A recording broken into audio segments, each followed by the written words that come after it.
আমরা গত শেষ দিনে আমরা আমাদের সমবেত সংক্রান্ত উপপাদ্যের পড়ানো যা যা ছিল অনুশীলনের আগে পর্যন্ত সবটা শেষ করে দিয়েছিলাম, দুটো প্রয়োগ সহ। আমরা আজকে সরাসরি অনুশীলনীতে প্রবেশ করব। তো আশা করছি তোমরা যতদূর পর্যন্ত পড়ানো হয়েছে প্রত্যেকে সেটা মনোযোগ সহকারে তৈরি করেছো। তৈরি না করলে তো অনুশীলনী কিছু বুঝতে পারবে না, এর নতুন কথা নয়, সেই একই কথা আগের মতো করেই বলতে হয়। তাহলে তো আশা করছি তোমরা পড়েছো, ঠিক আছে? আশা করছি তোমরা পড়েছো। এবারে অনুশীলনীতেও আছে অনেকগুলোই, ঠিক আছে, কিন্তু গুরুত্বপূর্ণ, খুব কাজে লাগে এগুলো পরবর্তী আমাদের ক্লাস 10 এর থেকে, যে এগুলো কাজে লাগে 9 এর জন্য তো বটেই। তো মন দিয়ে শোনো, আজকে আমরা সরাসরি আমাদের অনুশীলনীতে চলে যাচ্ছি, কোষে থেকে 17তে, ঠিক আছে? তো অনুশীলনীর 17তে দেখো, প্রথমে 10টা প্রয়োগ আছে এমনি 3 নম্বরের জন্য বড় কোশ্চেনে, তার মধ্যে যদিও একটা ছোট কোশ্চেন আছে, তারপরে তো শর্ট কোশ্চেনগুলো আছেই। তো আমি মোটামুটি সবই প্রায় করিয়ে দিচ্ছি, তো দেখা যাক কতটা কি হয় আজকের ভিডিওতে, কতটা কি হয় সেটা দেখা যাক। তো আমি যখন অঙ্কগুলো পড়বো তোমরাও তখন অবশ্যই অঙ্কগুলো পড়ে নিও একবার, তাহলে বুঝতে সুবিধা হয়।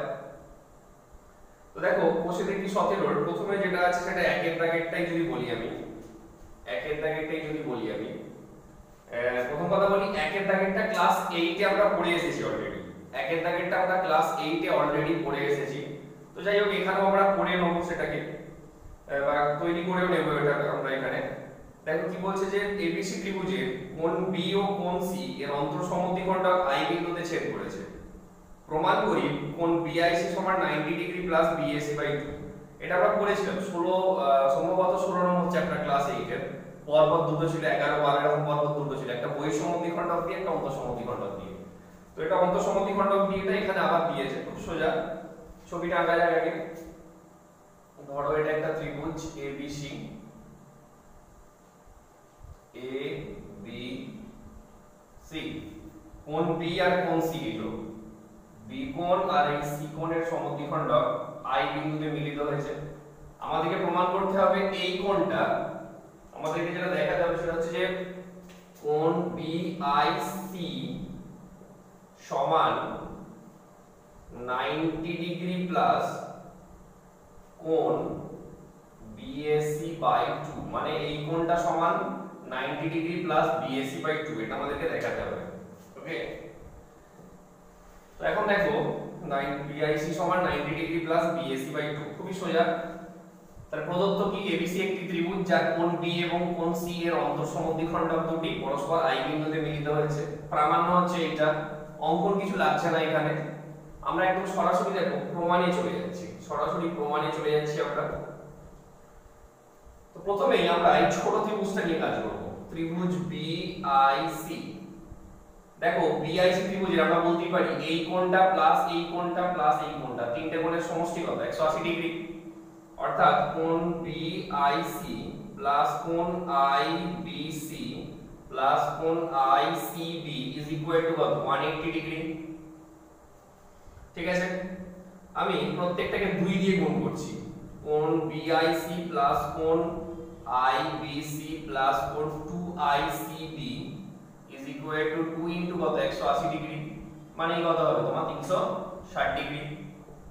2 ইনটু বিআইসি প্লাস, এবার দেখো 2আইবিসি মানে এর দ্বিগুণ, মানে বলতে পারি এটা, কারণ যেহেতু এটা কি ছিল?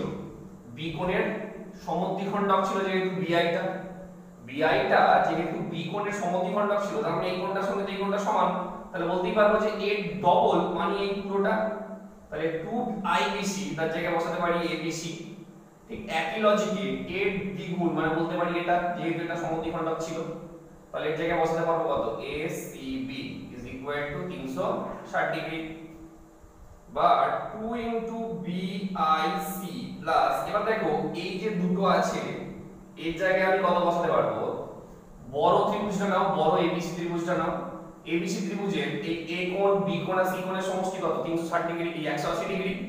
তার মধ্যে তাহলে যে কোনো দুটো সমষ্টি আমরা কত বলতে পারি? 180 ডিগ্রি মাইনাস কত? কোণ BAC, okay, is equal two কত? 360 ডিগ্রি। আচ্ছা, এখানে একটা 2 ইনটু, না ঠিকই আছে, or 2 into BIC is equal two, ওটা ওদিকে নিয়ে চলে যাও, তাহলে 360 ডিগ্রি। দেখো প্লাসে প্লাসে প্লাস 180 ডিগ্রি, এদিকে এলে কত হবে? -180 ডিগ্রি। আর এদিকে মাইনাস বিএসি, তাই এদিকে কত হবে প্লাস বিএসি। তাহলে আমরা এখন পর্যন্ত কি পেলাম 2 into BIC is equal two কত 360 degree minus 180 degree is equal two এটা পেলাম, তাই তো। অর্থাৎ প্রথমে ছোট ত্রিভুজটা নিয়ে আমরা শুরু করেছি, উভয় পক্ষ 2 দিয়ে গুণ করে, যেহেতু অন্তঃসমদ্বিখণ্ডক তাই এর দ্বিগুণ মানে পুরোটা, সেইটা কাজে লাগিয়ে বড় ত্রিভুজটার তিনটে কোণের সমষ্টি 180 ডিগ্রি, তাহলে দুটোর সমষ্টি কত হবে 180 ডিগ্রি মাইনাস বিএসি, সেটাই এখানে বসিয়ে দিয়েছি। ঠিক আছে, তাহলে দেখতে পারি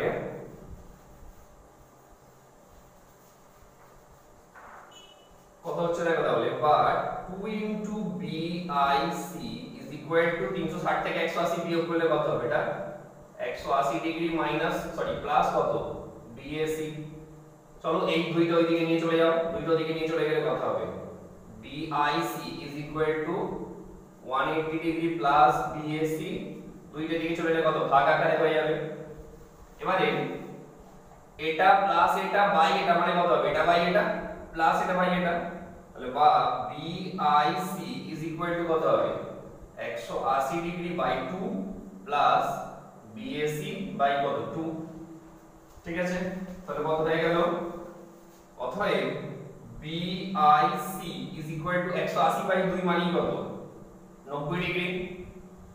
আর এখানে কত হচ্ছে বলো, কোণ বিএসি বাই 2 যেমন ছিল ওটাকে রেখে দাও, কোণ বিএসি বাই 2, ওটাই তো আমাদের প্রামাণ্য বিষয় ছিল যে আর বিআইসি ইজ ইকুয়াল টু কত 90 ডিগ্রি প্লাস কোণ কত হচ্ছে তোমার বিএসি বাই 2।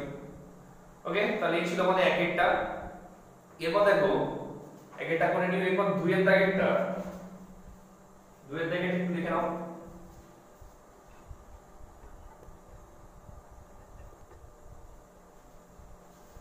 দেখো যেটা বলছিলাম 2 এর দাগেরটা দেখো, পড়লে তুমি বুঝতে পারবে যে এবিসি ত্রিভুজের না একটি ত্রিভুজের তিনটি মধ্যমা দৈর্ঘ্য সমান হলে প্রমাণ করতে হবে ত্রিভুজটি কি সমবাহু। একটি ত্রিভুজের তিনটি মধ্যমা দৈর্ঘ্য সমান হলে প্রমাণ করতে হবে ত্রিভুজটি সমবাহু। দেখো এটা আমরা পড়েছি, ঠিক আছে, অলমোস্ট এটাই করেছি, কিন্তু সেটা সমদ্বিবাহু দিয়ে করেছিলাম। দেখো আগের পাতার অনুশীলনীর আগের পাতার অর্থাৎ 245 পাতার যে প্রয়োগ সাতটা আছে একদম পুরো 80% কেন 90% ওটার মতো করেই হবে, কারণ একটু আমাদেরকে সংযোজন করতে হবে। সংযোজন মানে ওখানে বলেছিলাম যে দুটো মধ্যমা দৈর্ঘ্য সমান হলে, ধরো এটা একটা এবিসি ত্রিভুজ যার দুটো দেখবে মধ্যমা ধরে নিয়েছিলাম, একটা বিই আর একটা ধরে নিয়েছিলাম কত সিএফ ধরে নিয়েছিলাম, তাই তো বিই সমান সিএফ ধরে নিয়েছিলাম, যেখান থেকে আমরা দেখাতে পেরেছিলাম এবি সমান কত এসি, মানে এই বাহুটার সঙ্গে এই বাহুটা সমান হচ্ছে। তো আমরা যখন আরো একটা টানবো, ধরো এডি নামক আরো একটা টানলাম, যখন মধ্যমা যখন টানলাম যেটা কিনা এর সঙ্গে সমান, তিনটে মধ্যমা দৈর্ঘ্য সমান বলে দিয়েছে, তখন আমরা আবার কি করব যে অনুরূপভাবে প্রমাণ করতে পারি। আবার ধরো এটা প্রমাণ করব এবি ইজ ইকুয়াল টু কত বিসি, এটা তো দুবার দেখানোর দরকার নেই, ঠিক আছে, আমরা এখান পর্যন্ত দেখি তারপরে লিখব যে অনুরূপভাবে প্রমাণ করতে পারি এবি সমান বিসি।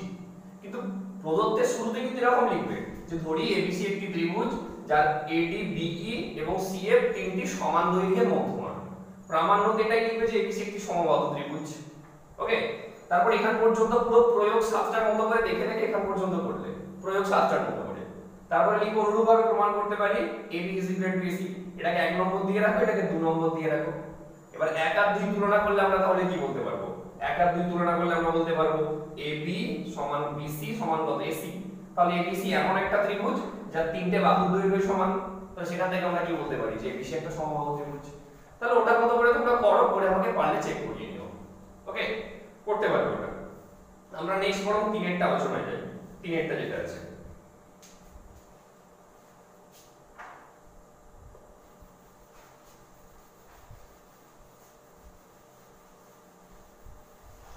দেখো 3 এরটা আলোচনা করার আগে বলি 3 এর স্টেটমেন্টটা খুব গুরুত্বপূর্ণ, 3 এর অঙ্কটার বিবৃতিটা খুব গুরুত্বপূর্ণ। শর্ট কোশ্চেন বলো যাই বলো না কেন, শূন্যস্থান এমসিকিউ সত্য মিথ্যা যাই বলো না কেন, এর স্টেটমেন্টটা খুব গুরুত্বপূর্ণ। স্টেটমেন্টটা কি বলছে, সমবাহু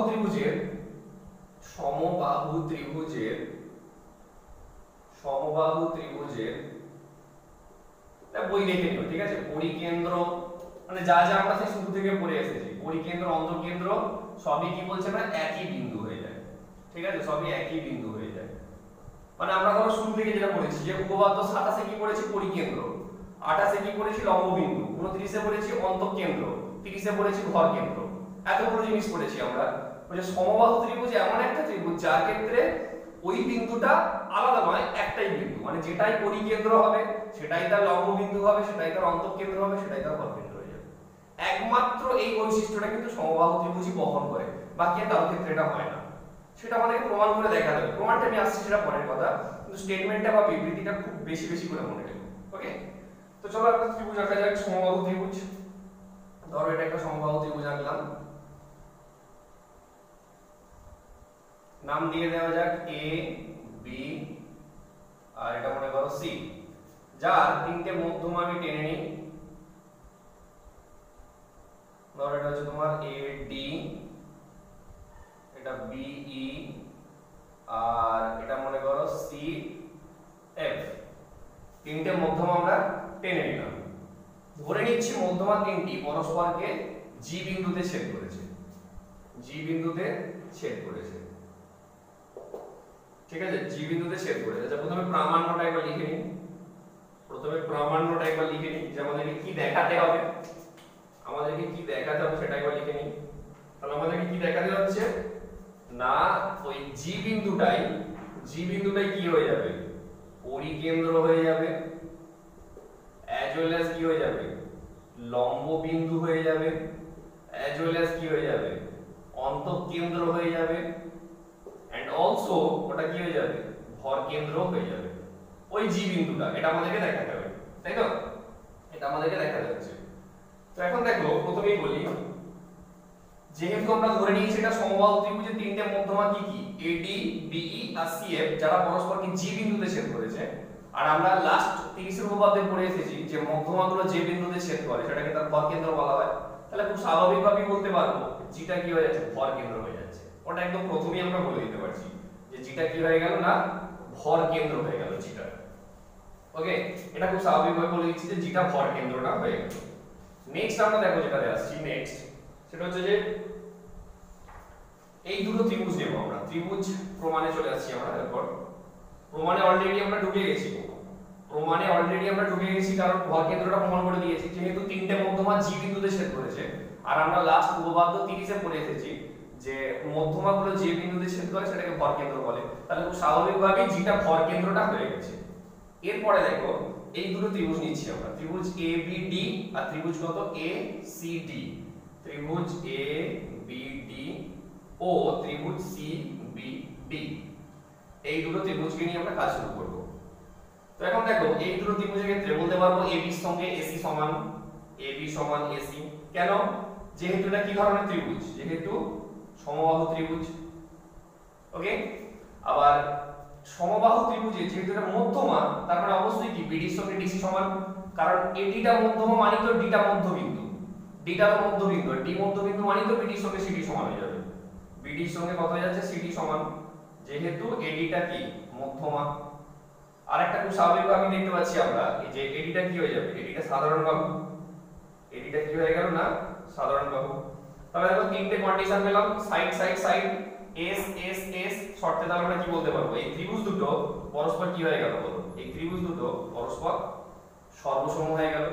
যখনই তারা সর্বসম হয়ে গেল তাহলে আমরা সর্বসম পর্যন্ত দেখাতে পেরেছি।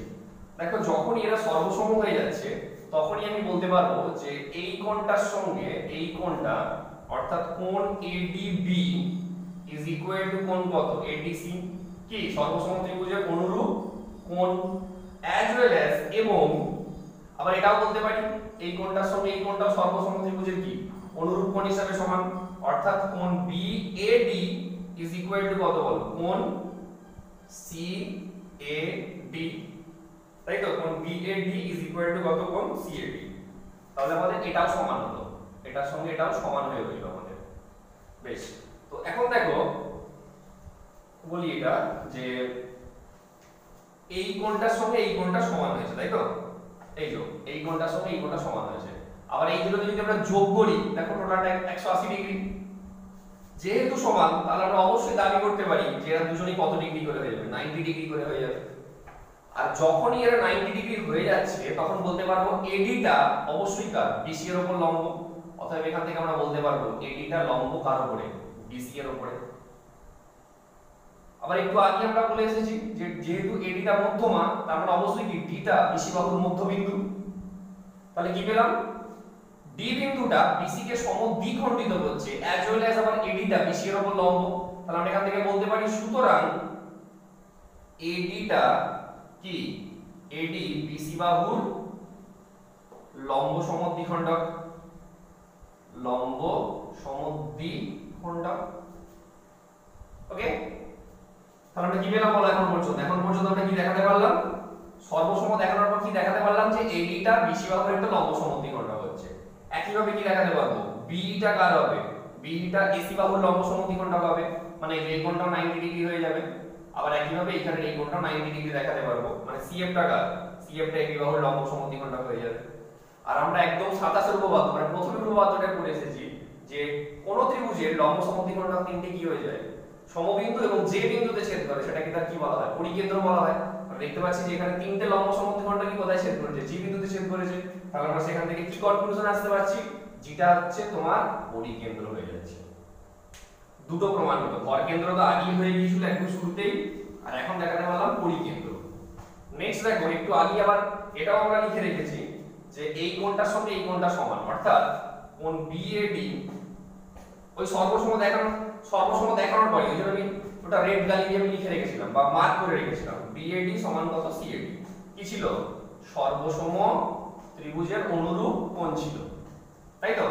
যখনই এই কোণটার সঙ্গে এই কোণটা সমান হচ্ছে, আমরা এখান থেকে বলতে পারবো যে এই এডিটা, এই টোটাল কোণটা কি একটা সমদ্বিখণ্ডক, অর্থাৎ এডি কমা দিয়ে কোণ কত বিএসি এর সমদ্বিখণ্ডক বা অন্তঃসমদ্বিখণ্ডক যাই বলো না কেন, অবশ্যই অন্তঃসমদ্বিখণ্ডক কি বলবে, অন্তঃসমদ্বিখণ্ডক, ঠিক আছে।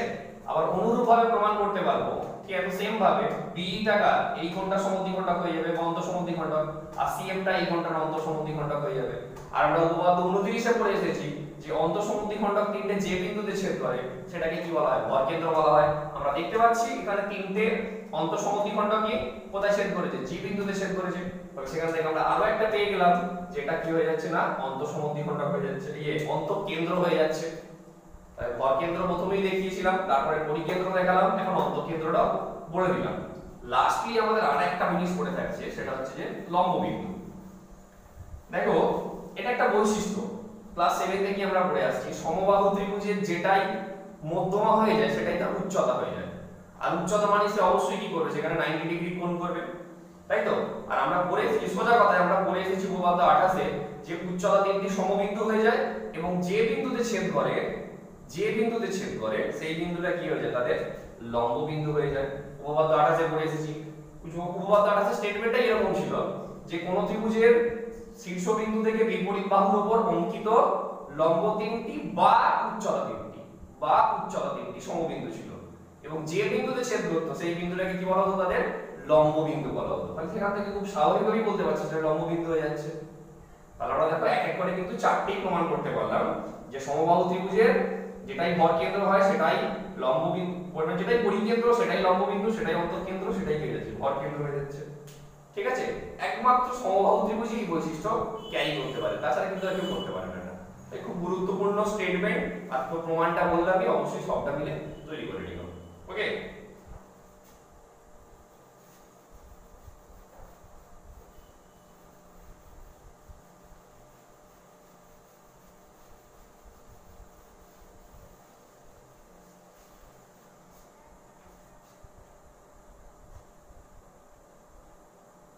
দেখো নেক্সট দেখো 4 এর দাগেরটা দেখো কি বলছে, 4 এর দাগেরটা বলছে এবিসি ত্রিভুজের এডিবিইসিএফ মধ্যমা, প্রমাণ করতে হবে এবিসি আর ডিইএফ ত্রিভুজের ভরকেন্দ্র একই বিন্দু। তাহলে এই ছবিটা আঁকা যাক। ধরো এটা এ বি সি ত্রিভুজ, ডি ই এফ,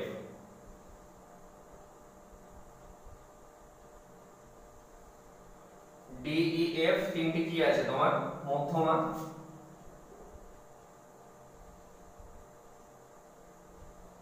ওকে, ধরে নিচ্ছি তারা কোথায় ছেদ করেছে, পরস্পরকে জি বিন্দুতে ছেদ করেছে, ঠিক আছে, পরস্পরকে জি বিন্দুতে ছেদ করেছে। আমাদেরকে দেখাতে হবে, বলেছে প্রমাণ করো এবিসি আর ডিইএফ ত্রিভুজের ভর কেন্দ্র একই বিন্দু। তো ডিইএফ ত্রিভুজটা ড্র করে দেয়া যায়, ডি ই এফ।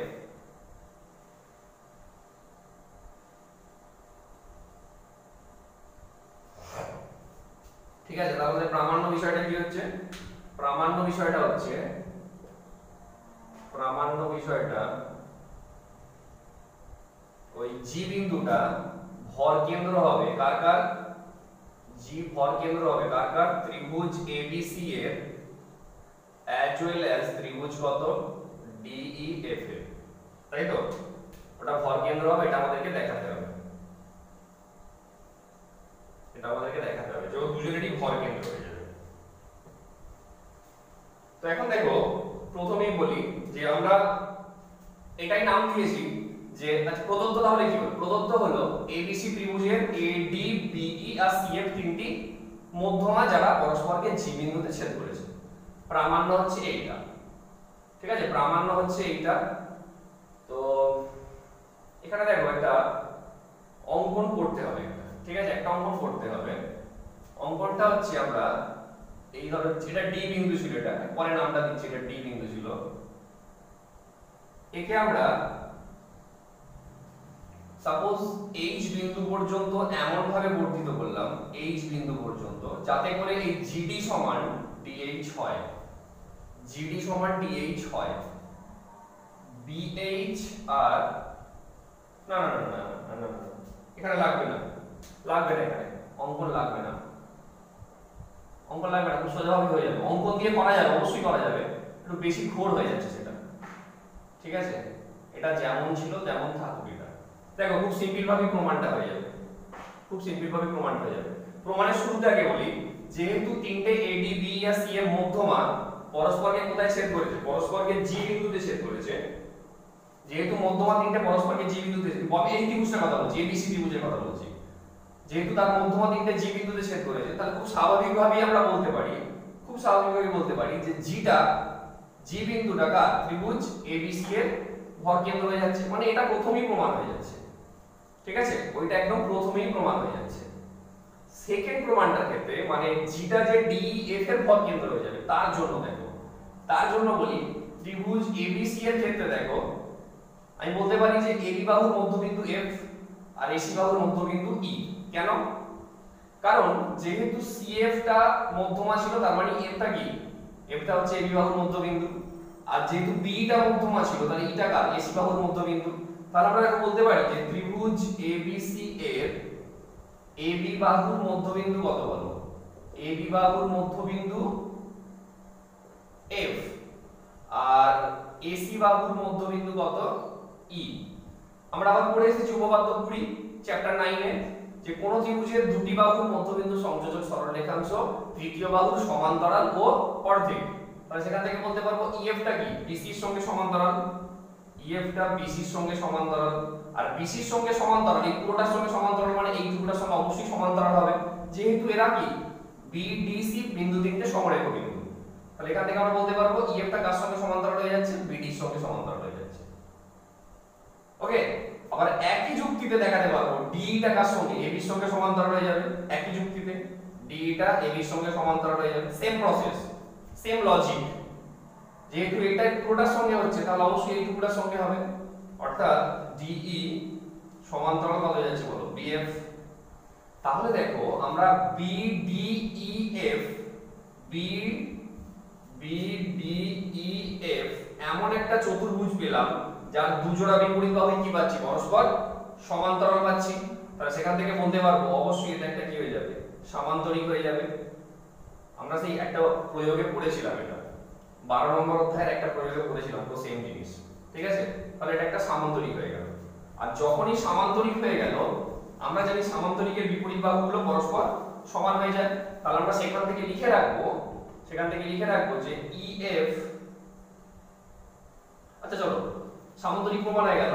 তারপর এখান থেকে আমরা বলতে পারবো যে এই সামান্তরিকটার কি এই ডিএফ আর কত বলো? ডিএফ আর বিই দুটি কর্ণ এই সামান্তরিকের ডিএফ ও বিই দুটি কর্ণ। চলো আমি এগুলোর নাম দিয়ে দিলাম, যেগুলো ছেদ করেছে কর্ণগুলো। ধরো এটা পি, এটা দিলাম কিউ, আর মনে করো এটা দিলাম আর। তাই তো? তো দেখো দেখতে পাচ্ছি যে ডিএফ আর বি কর্ণ কোথায়? পি বিন্দুতে সমদ্বিখণ্ডিত হয়েছে। কেন? কারণ আমরা কি জানি সামান্তরিকের কর্ণদ্বয় পরস্পরকে কি করে? সমদ্বিখণ্ডিত করে। সামান্তরিকের কর্ণদ্বয় পরস্পরকে কি করে? সমদ্বিখণ্ডিত করে। তাহলে আমরা সেখান থেকে বলে দিতে পারবো যে পি বিন্দুটা অবশ্যই কার? ডিএফ এর। তাহলে অর্থাৎ পি কার? ডিএফ এর মধ্যবিন্দু। আর যখনই তুমি একে মধ্যবিন্দু বলছো পিটাকে, তখনই বলতে পারবো যে সুতরাং ইপিটা কি হয়ে যাবে? ইপিটা একটা মধ্যমা হয়ে যাবে। ইপিটা মধ্যমা হয়ে যাবে। একটু লজিক্যালি প্রমাণ করতে হবে, বেশি প্রমাণ করার কিছু নেই, একটু ভাষা দিয়ে বেশি বলতে হবে। ঠিক আছে? তাহলে আমরা কি দেখাতে পারলাম? ইপিটা কার মধ্যমা হয়ে যাচ্ছে? ইপিটা একটা মধ্যমা হয়ে যাচ্ছে, তাই তো? ঠিক অনুরূপ ভাবে আমরা প্রমাণ করতে পারবো, ঠিক সেম ভাবে আমরা প্রমাণ করতে পারবো যে আরো দুটো যারা থাকছে, অর্থাৎ এফকিউ আর তোমাকে এফকিউ আর এদিক দিয়ে তোমার পড়ে থাকছে কি আরডি। এফকিউ আর আরডি এরা দুজনও কি হয়ে যাবে? দুটি মধ্যমা হয়ে যাবে, তাই তো? তাহলে দেখতে পাচ্ছি এই যে ডিইএফ এই ত্রিভুজের ইপি, এফকিউ এবং আরডি তিনটি মধ্যমা যারা পরস্পরকে জি বিন্দুতে ছেদ করেছে। আর আমরা কি জানি? মধ্যমাগুলো যে বিন্দুতে ছেদ করে সেটাকে তার ভর কেন্দ্র বলা হয়। দেখতে পেলাম এই ছোট ত্রিভুজটারও ভর কেন্দ্র কি হয়ে গেল? ওই জি বিন্দুটাই ডিইএফ এরও কি হয়ে গেল? ভর কেন্দ্র হয়ে গেল। প্রমাণটা আমি আরেকবার বলে দিচ্ছি। একদম শুরুতেই বলি, এবিসি ত্রিভুজের এডি, বিই আর সিএফ তিনটি মধ্যমা ছিল যারা পরস্পরকে জি বিন্দুতে ছেদ করেছে। তাই একদম প্রথমেই আমরা বলে দিতে পারবো যে জিটা এবিসি ত্রিভুজের ভর কেন্দ্র। ওটা নিয়ে কোনো সমস্যা নেই। সেকেন্ড প্রমাণটা নিয়ে আমাদের একটু ভাবতে হবে। তার জন্য আমরা প্রথমে কি বলবো? যে যেহেতু সিএফ আর বিই মধ্যমা ছিল, তার মানে ই আর এফ কি? যথাক্রমে এসি আর এবি বাহুর মধ্যবিন্দু। তো কোন ত্রিভুজের দুটি বাহুর মধ্যবিন্দুদ্বয়ের সংযোজক সরলরেখাংশ তৃতীয় বাহুর কি হয়ে যায়? সমান্তরাল ও অর্ধেক। আমরা আগে উপপাদ্যে পড়ে এসেছি 20 তে 9 নম্বর অধ্যায়ে। তো সেখান থেকে বলতে পারবো এটা এর সঙ্গে সমান্তরাল মানে এটা এর সঙ্গে, মানে এটা এর সঙ্গে সমান্তরাল মানে এটা এর সঙ্গে সমান্তরাল। একইভাবে এইটা এর সঙ্গে সমান্তরাল হবে মানে এর সঙ্গে সমান্তরাল। তাহলে বিডিইএফ এমন একটা চতুর্ভুজ, যার ক্ষেত্রে আমরা কি দেখাতে পারলাম? যে তোমার দুজোড়া বিপরীত বাহু পরস্পর সমান্তরাল, সুতরাং সেটা একটা সামান্তরিক হয়ে গেল, যার ডিএফ আর বিই দুটি কর্ণ পরস্পরকে পি বিন্দুতে ছেদ করেছে। আর আমরা যদি সামান্তরিকের কর্ণদ্বয় কি হয়? পরস্পরকে সমদ্বিখণ্ডিত করে, আর সেখান থেকে বলতে পারবো পিটা এফডি বাহুর মধ্যবিন্দু। আরেকটা জিনিস মিস করে গিয়েছিলাম।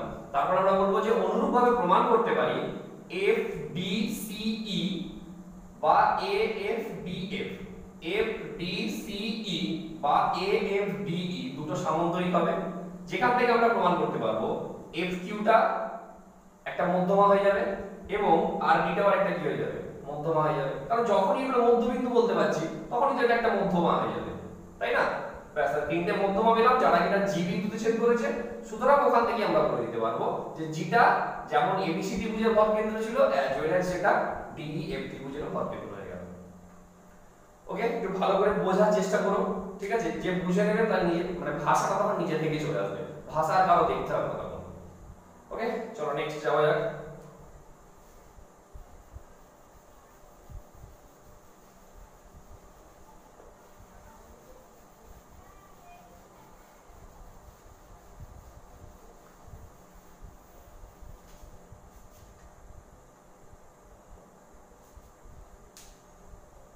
আজকে এই পাঁচটাই পড়াবো না। আজকে এই 5 পর যদি আজকে থাকবে। দেখো 5 কি বলছে? প্রমাণ করি একটি ত্রিভুজের দুটি খুব ইম্পর্টেন্ট, 5 6 দুটোই ভেরি ভেরি ভেরি ইম্পর্টেন্ট। 5 6 দুটোই, এর আগে দুইটা খুব ইম্পর্টেন্ট ছিল এখানের মধ্যে, মানে গুরুত্বপূর্ণ সবই। সেটা এবারে মানে 9 এর জন্য হোক বা ক্লাস 10 এর জন্য বা পরবর্তীতে শেখার জন্য সবই ইম্পর্টেন্ট, সবই কিছু না কিছুর জন্য গুরুত্বপূর্ণ। কিন্তু পরীক্ষায় আসার জন্য আর কি 3 নম্বরের আসার জন্য যেটা বলছি সেটা 5 6 খুব ভালো করে করবে। কি দেখাতে বলছে? একটি ত্রিভুজের দুটি মধ্যমার দৈর্ঘ্যের সমষ্টি তৃতীয় মধ্যমার দৈর্ঘ্য অপেক্ষা বৃহত্তর। আচ্ছা, আগে ছবিটা আঁকা যাক।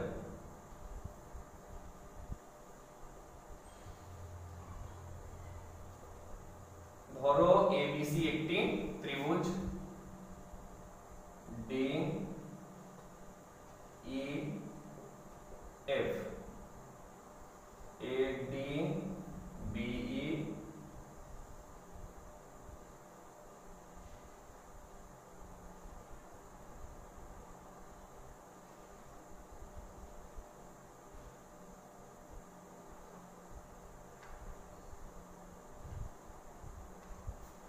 ঠিক আছে, এডি বিই আর সিএফ তিনটি মধ্যমা, ধরে নিলাম তারা পরস্পরকে জি বিন্দুতে ছেদ করেছে। আমাদেরকে কি দেখাতে হবে? প্রামাণ্যতে কি দেখাতে হবে? প্রামাণ্যতে আমাদেরকে দেখাতে হবে যে কোনো দুটো মধ্যমার দৈর্ঘ্যের সমষ্টি, তাই তো? তিনটে মধ্যমা আছে, তার মধ্যে আমরা যে কোনো দুটো যদি নিই, আমরা যে কোনো দুটো, ধরো আমি প্রথম কথা বললাম, এক নম্বরের প্রমাণটা বললাম এইটা, যে বিই প্লাস সিএফ, যখন এই দুটোর কথা বলছি তাহলে কে পড়ে থাকছে? এডি পড়ে থাকছে, কারণ তিনটে তো মধ্যমা, একটা এডি, একটা বিই আর একটা সিএফ, তাহলে গ্রেটার দ্যান কত হয়ে যাবে তখন? সিএফ। দু নম্বর প্রমাণ হচ্ছে, যদি আমি আরো দুটো বলি, ধরো এডি প্লাস বিই বললাম, তখন কে পড়ে থাকছে? সিএফ টা পড়ে থাকছে, তখন গ্রেটার না, এটা ভুল বলেছি, এটা গ্রেটার দ্যান এডি হবে, এটা তখন এটা কত হয়ে যাবে? সিএফ হয়ে যাবে। তিন নম্বর হচ্ছে, তাহলে এডি টা হয়ে গেল, এবার এডি প্লাস সিএফ যদি বলি, তখন কে পড়ে থাকছে? বিই টা পড়ে থাকছে। মানে তিনটেই আমাদেরকে দেখাতে হবে, কিন্তু কোনো একটা দেখালে হবে না, তিনটেই আমাদেরকে দেখাতে হবে। ওকে, তাহলে প্রদত্ত গেল কি? এবিসি একটি ত্রিভুজ যার এডি বিই এবং সিএফ মধ্যমা তিনটি পরস্পরকে জি বিন্দুতে ছেদ করেছে। প্রামাণ্যতে এই তিনটেই আমাদেরকে লিখতে হবে। অঙ্কন একটা অবশ্যই লাগবে এখানে, অঙ্কন একটা অবশ্যই লাগবে এখানে। অঙ্কনটা কি রকম দেয়া যায়? আচ্ছা, এখানে দুটো অঙ্কন আছে, আমি সহজটাই করাচ্ছি, যেটা আগেরটার ক্ষেত্রে করাচ্ছিলাম। আমি জিডি কে ধরো এইচ বিন্দু পর্যন্ত এমন ভাবে বর্ধিত করলাম যাতে করে এই জিডি এর সঙ্গে ডিএইচ সমান হয়। ওকে, জিডি এর সঙ্গে ডিএইচ সমান হয়, আমি বিএইচ আর সিএইচ যুক্ত করলাম। ওকে, বিএইচ আর সিএইচ যুক্ত করলাম। বেশ, তাহলে অঙ্কনটা কি হলো? জিডি কে এইচ বিন্দু পর্যন্ত এমন ভাবে বর্ধিত করলাম যাতে করে জিডি এর সঙ্গে ডিএইচ সমান হয়, বিএইচ আর সিএইচ যুক্ত করলাম। প্রমাণে চলে আসি আমরা, প্রমাণে চলে আসি। দেখো আমাদের অঙ্কন অনুসারে ডিটা জিএইচ এর মধ্যবিন্দু, তাই তো? কারণ জিডি এর সঙ্গে ডিএইচ সমান, জিডি সমান ডিএইচ, কি করে? অঙ্কন অনুসারে, তাই তো? অঙ্কন অনুসারে। আবার যেহেতু এডিটা মধ্যমা ছিল, তাহলে ডিটা বিসি বাহুর মধ্যবিন্দু হয়ে যাবে। সেখান থেকে আবার আমরা বলতে পারবো বিডি সমান কত বলো? ডিসি, যেহেতু এডিটা কি মধ্যমা। তাহলে বিএইচসিজি বা বিজিসিএইচ এমন একটা চতুর্ভুজ যার কর্ণদ্বয় পরস্পরকে কি করছে? সমদ্বিখণ্ডিত করছে। সেখান থেকে আমরা বলতে পারবো যে অতএব বিজিসিএইচ একটা কি হয়ে যাবে? বিজিসিএইচ একটি সামান্তরিক হয়ে যাবে। যখনই সামান্তরিক বলতে পারছি, তখন আমরা এখানে লিখে রাখি, আমাদের যে দুটো কাজে লাগবে সেটা লিখে রাখি। সামান্তরিকের বিপরীত বাহুগুলোর দৈর্ঘ্য সমান হয়, তাহলে আমরা সেখান থেকে কি বলতে পারবো? সেখান থেকে বলতে পারবো যে বিজি মানে এইটার সঙ্গে কে সমান? এইটা, বিজি সমান কত বলো? এইচসি। আরেকটা বলতে পারবো জিসি সমান কত? বিএইচ। জিসি সমান কত বলো? বিএইচ। এই দুটো আমরা লিখে রাখলাম, আমাদের কাজে লাগবে। ওকে, সামান্তরিক প্রমাণ করার পরে এরপরে দেখো আমরা এই ত্রিভুজটা নেবো। এই কোন ত্রিভুজটা নেব বা কোনটাকে সামান্তরিক দেখাবো, এইগুলোই মানে এইগুলো ধরে নেওয়াটাই কাজ। প্র্যাকটিস ছাড়া কোনো উপায় নেই, তোমাদেরকে প্র্যাকটিস করে মনে রাখতে হবে। লজিক তো একই হচ্ছে, সবই তো প্রায় একই লজিকে হচ্ছে। তো দেখো এবারে আমরা চলে আসি এই বিজিএইচ এই ত্রিভুজের ক্ষেত্রে। বিজিএইচ এই ত্রিভুজের ক্ষেত্রে আমরা চলে আসছি। বিজিএইচ, তো দেখো ওই ত্রিভুজের ক্ষেত্রে কি? দেখো ত্রিভুজ বিজিএইচ এর ক্ষেত্রে আমরা কি জানি? যে ত্রিভুজের দুটি বাহুর দৈর্ঘ্যের সমষ্টি তৃতীয় বাহুর দৈর্ঘ্য অপেক্ষা বৃহত্তর হয়, তাই তো? ত্রিভুজের দুটি বাহুর দৈর্ঘ্যের সমষ্টি, তাহলে আমরা সেখান থেকে বলতে পারবো busy plus BH greater than কত? জিএইচ, গ্রেটার দ্যান কত? জিএইচ। এখন দেখো, আচ্ছা ধরো আরেকটা লাইন পড়ে দিই, বিজি প্লাস বিএইচ এর জায়গায় কত বসাতে পারবো? সিজি। এই যে বিএইচ সমান কত? সিজি বা জিসি বসিয়ে দিলাম। আর জিএইচ যেহেতু এটার সঙ্গে এটা সমান, তাহলে জিএইচ এর জায়গায় আমরা বসাতে পারবো 2 অফ কত? জিডি, এটা বসিয়ে রাখলাম। এবারে দেখবে আমরা আগে শিখে এসেছি যে কোন ত্রিভুজের ভর কেন্দ্র, যেহেতু এগুলো মধ্যমা ছেদ বিন্দু জিটা, তার মানে জিটা অবশ্যই কি ত্রিভুজ এবিসি এর ভর কেন্দ্র। আর ভর কেন্দ্র কি করে? মধ্যমাকে 2:1 অনুপাতে বিভক্ত করে। সেখান থেকে আমরা শিখে এসেছিলাম এইটুকুটা মানে এজিটা কি হয়ে যায়? এজিটা 2 এর 3 অফ কত হয়ে যায়? এডি, তাই তো? এবং নিচের অংশটা জিডিটা 1/3 অফ এডি হয়ে যায় এবং বাকি মানে এই মধ্যমার ক্ষেত্রে এডি মধ্যমার ক্ষেত্রে উপরের অংশটা পুরোটা 2/3 অংশ হয়ে যায় আর নিচের অংশটা পুরোটা 1/3 অংশ হয়ে যায় এবং অপর যে দুটো মধ্যমা থাকছে তাদের ক্ষেত্রেও কিন্তু একই লজিক কাজ করে, তাই তো? তাদের ক্ষেত্রে একই লজিক কাজ করে, মানে বিজি সমান এইটা সমান 2/3 অফ এইটা আর এইটা সমান আবার কত 1/3 অফ এই পুরোটা। আমরা এইভাবে আগে পড়েছি, তাই এটা নিয়ে বিশদে যাচ্ছি না। আমি সেই অনুযায়ী আমি এটা কি করলাম, বিজি সমান তাহলে কত বলতে পারি 2/3 অফ বিই।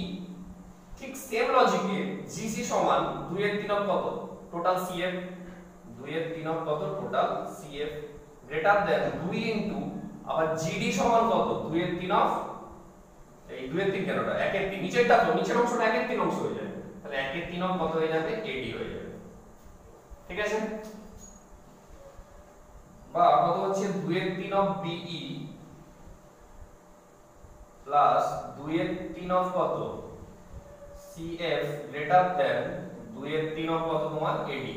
এই জন্য 2 আগে 2/3 অফ এডি, 2/3 গুলোকে বাদ দিয়ে দাও, তাহলে আমরা কি পাচ্ছি, অতএব BE plus CF greater than AD. দেখো প্রথম প্রমাণটা আমরা প্রমাণ করতে পেরেছি। তাহলে সামান্তরিক দেখালাম, তারপরে সামান্তরিক বিপরীত বাহুগুলো সমান লিখে রাখলাম, তারপরে এই ত্রিভুজের দুটি বাহুর দৈর্ঘ্য সমষ্টি ক্লাস 8 এ যেটা আমরা পড়েছিলাম যে কোন ত্রিভুজের দুটি বাহুর দৈর্ঘ্য সমষ্টি তৃতীয় বাহুর দৈর্ঘ্য অপেক্ষা বৃহত্তর হয়। তারপরে তো আমরা এই চ্যাপ্টারে যেটা শিখেছিলাম যে বিজি সমান কত 2/3 অফ বিই, যেহেতু ভর কেন্দ্র মধ্যমাকে 2:1 অনুপাতে বিভক্ত হয়।